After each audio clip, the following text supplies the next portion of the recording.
우리는 임진왜란이라고 하면 가장 먼저 누가 떠오를까? 당연히 이순신 장군이 가장 먼저 떠오를 것이다. 그렇다면 여러분들은 학봉 김성일에 대해 알고 있는가? 당연히 모를 것이다. 그럼 학봉 김성일에 대해서 한번 살펴보도록 하자. 학봉 김성일은 1538년 안동시 임하면 내안마을에서 김진의 넷째 아들로 태어났다. 19세에 안동 개상서당으로 회계 이황을 찾아가 그 문화에서 공부했다. 김성일은 틈만 나면 회계에게 이것저것 궁금한 걸 물었다. 그리고 말씀 한마디 한마디를 마음속 깊이 새겼다. 자, 이제 본론으로 들어가서 때는 임난을 2년여 앞두고 일본으로 건너간 통신사 정사 황윤길과 부사 김성일은 함께 도요토미 히데요시를 만나 조선의 국서를 전하고 답서를 받아 귀국한 뒤 선조 임금에게 서로 엇갈리는 보고를 한 것으로 시작된다. 정사 황윤길은 지금 당장 전쟁 준비를 해야 한다. 고 보고를 하였고, 오늘의 주인공인 부사 김성일은 백성들이 동요하는 것을 막고자 전쟁은 없을 것. 이라고 보고를 하였다. 전쟁 발발 가능성을 두고 정사와 부사가 다른 의견을 제시하면서 조정 내에서도 논란이 벌어지게 된다. 선조와 조정 대신들은 부사 김성일의 보고에 조금 더 신뢰를 가지고 있었다. 그러나 결국 이듬해인 1592년 임진년에 일본군이 부산 앞바다에 상륙했고 파죽지세로 한양까지 진격하게 되는데, 김성일은 잘못된 보고에 대한 책임이 거론되자 조야의 공격으로부터 무사할 수 없었다. 당시 조선은 일본의 위협을 외구에 노략질 정도로 상상했다. 정작 대규모 침략군이 밀려들자 조정은 책임을 전가하기 위해 통신사 보고를 정치적 희생양으로 삼았다. 경상도 병마절도사 학봉 김성일을 체포하라. 선조의 어명이 떨어졌다. 통신사로 잘못된 보고를 한 죄를 묻기 위해서였다.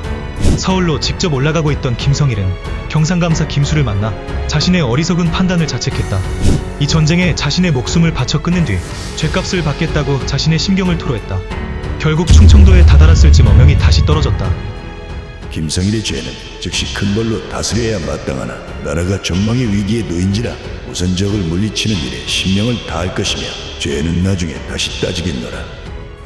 선조의 어명에 김성일은 즉시 전쟁 준비를 하러 진주성으로 향하였다.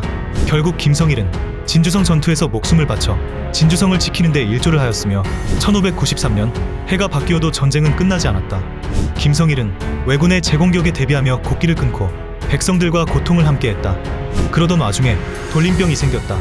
김성일은 역질에 걸린 백성을 돌보다가 전염돼 그해 4월 그렇게 전장에서 생을 마감하게 된다.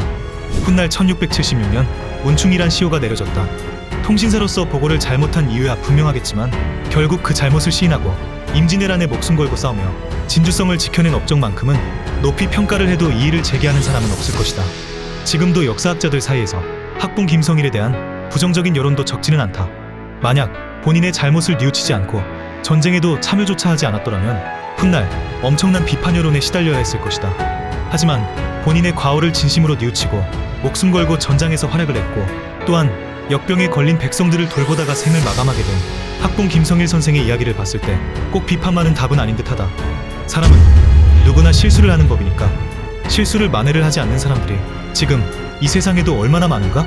끝으로 신봉용 전 건국대 교수는 한 인물에 대한 역사적 평가는 그의 진심과 동기, 그리고 마지막 행적을 고려해 평가되어야 한다. 고 말했다. 학봉은 석연찮은 통신사 귀국 보고로 역사에 논란을 남겼다.